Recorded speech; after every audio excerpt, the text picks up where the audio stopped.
정말 핫합니다. 뭐 간호법도 관련해가지고 이제 뭐 개정이 뭐 통과를 하니 많이 이런 얘기가 되게 많은데, 의료법 개정과 관련해서 이건 사실 민감한 주제일 수 있는데, 제가 이제 간단하게라도 현직 의사 선생님의 얘기를, 특히나 여기 강남 서초에서 큰 산부인과를 운영하고 계신 원장님의 얘기를 변호사의 얘기와 더불어서 함께 들어보고 싶었어요. 의사면허 취소법이 뭐냐면요, 이제 변호사 같은 경우에는 이제 저희가 금고 이상의 이제 형이 나오면, 집행유예가 나오면 저희가 이제 변호사 업무를 할 수 없게 되어 있어요. 집행유예가 나왔나요? 네, 맞습니다. 그래서 그건 사실은 이제 변호사 업무와 관련된 행위가 아니라 모든 범죄에 대해서. 네, 맞아요. 저는 일단 벌금형도 없거든요. 벌금형도 없고 저는 1도 전과가 없는데, 그래서 이제 변호사들은 기본적으로 자기 이제 자격 정지가 되거나, 벌금형은 아닙니다. 저는 이제 벌금형도 없는 1도 전과가 없는, 이때까지 뭐 징계나 이런 이력이 전혀 없기는 한데, 의료법도 이제 개정된 골자는 그렇습니다. 사실 이거는 의사면허 취소법 공포가 됐어요, 이미. 금고 이상의 형을 받으면 면허가 취소되는 의사면허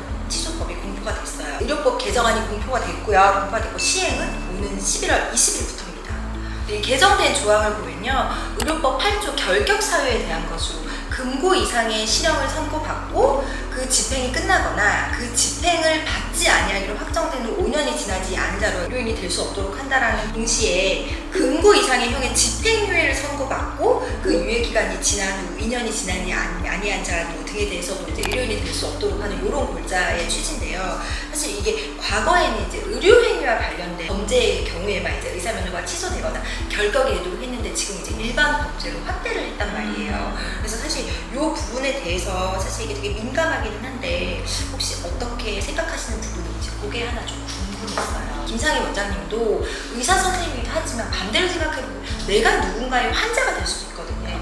산부인과나 소아청소년과가 아닌 내가 이런 신장 질환에서 신장 수술을 받게 된 경우에 그 의사가 예를 들어서 뭐 강제 추행으로 금고 이상의 실형을 받았거나 또 집행유예를 선고받았던 사람에게 내가 내 수술을 맡길 거냐라는 이제 생각을 사실 해볼 수 있을 것 같아요. 사실 이거는 변호사는 그런 의미에서 이제 법을 지키는 사람이 어떻게 이렇게 중한 범죄를 저지르고 변호사를 할 수 있냐, 이런 차원에서 이미 시행이 되고 있었는데, 의사도 이런 취지인 것 같아요. 의사면허 취소법이라고 듣자마자 일단 위압감이 들었는데, 네, 그렇죠. 면허를 받았거든요. 네. 나를 만약에 제가 교통사고 가해자가 되었어요. 그런데 나의 어떤 의료권에 법적인 제재를 가한다. 상당히 부담스럽게 느껴지는 게 사실이고요. 한편으로는 문 변호사님이 변호사들은 이런 게 적용된다고 말씀하셨잖아요. 네, 맞아요.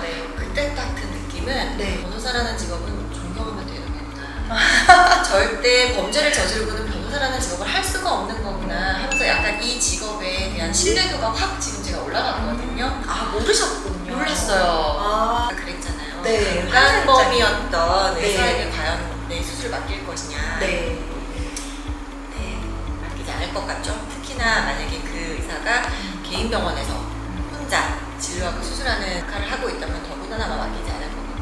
그런데 뭐 예를 들어서 부동산 사기 사건으로 뭔가 처벌을 받은 전력이 있는 신경외과 의사가 큰 병원에서 여러 의료인들과 같이 진료를 보면서 수술을 하고 이 사람이 정말 노고적인 어떤 기술력을 갖고 있다. 그렇다면 저는 가서 맡깁니다. 너무 사실 제가 원장님이랑 이제 인터뷰 우리가 영상을 찍으면서 역시 저의 친분이 있는 분은 다르다. 환자가 진료를 맡기기 어려울 만큼의 이제 윤리적인 부분에 굉장히 한마디로 우리가 죄질이 나쁘다던가 범정이 굉장히 중하다던가 이런 범죄를 좀 더 세분화해서 나눠야 되지 않을까, 이런 의견을 제시해 준 것 같아요. 굳이 필요하다면 뭐 성범죄라든지 뭐 어떤 것들에 한해서는 그렇다면 공개를 조금 하되, 그럼에도 불구하고 그 사람의 어떤 진료 기술과 수술 실력과 이런 것에 대해서 내가 가늠하고 판단해서 좀 선택할 수 있는 여지를 환자에게도 주는 것은 저는 갖고 싶거든요. 모든 적용은 좀 과한 것 같고, 예를 들면 그런 경우 있었잖아요.